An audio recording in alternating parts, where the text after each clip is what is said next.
Yang kedua, tadi sholat idul sholat hari raya ketika hari Jumat. Apakah wajib sholat Jumat? Jadi dulu di zaman Rasulullah SAW itu kan orang datang kumpul di Madinah. Kumpul di Madinah. Setelah itu dia kembali ke daerah masing-masingnya kan.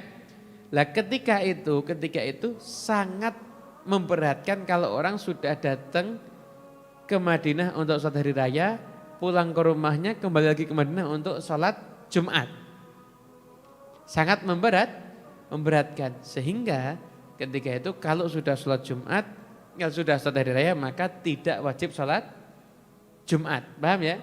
Di masa itu. Lah sekarang ini kita nggak berat. Kenapa? Di setiap daerah itu sudah ada masjid. Nah, kita kalau mempelajari hukum, mempelajari hadis, mempelajari ayat suci Al-Quran yang berkaitan dengan hukum, maka kita harus melihat pendapat para ulama. Nah, karena hukum itu macam-macam. Ada sesuatu yang sudah dituliskan di Al-Quran, tapi hukumnya udah dihapuskan, nggak boleh diamalkan. Contohnya apa? Ayat la taqrabus sholata wa antum sukara. Jangan kamu dekati sholat ketika kamu dalam keadaan mabuk.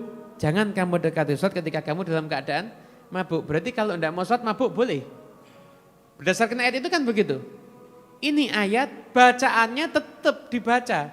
Tapi hukum ayat itu sudah dimansuh, sudah dihapuskan. Nah, yang tahu nasih, mansuh, ini hadis, ini kalimatnya mutlak, nanti hadis ini yang muqayyad yang akan membatasi itu adalah para ulama. Makanya kita ini tinggal terima jadi hukumnya aja. Nah, sebagaimana jenengan itu pasien datang ke dokter, jenengan tinggal dikasih resep. Apa jenengan pernah nanya, ini bahannya dari apa aja? Kenapa? Karena itu nanti bidangnya orang yang ahli, itu apoteker. Nah, sama, dalil pun itu juga sama. Semestinya aturannya, kalau lihat aturan kesepakatan para ulama, ketika orang awam nanya dalil, ulama itu harusnya tidak wajib jawab. Kenapa? Karena ada dalil, yang dalil itu bisa dengan mudah dipahami.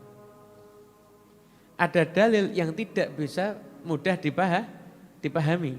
Kenapa? Harus orang yang benar-benar mengkaji. Makanya kalau kita lihat yang kita ikuti adalah kesimpulan hukum daripada para ulama yang ada dalam ilmu fikih.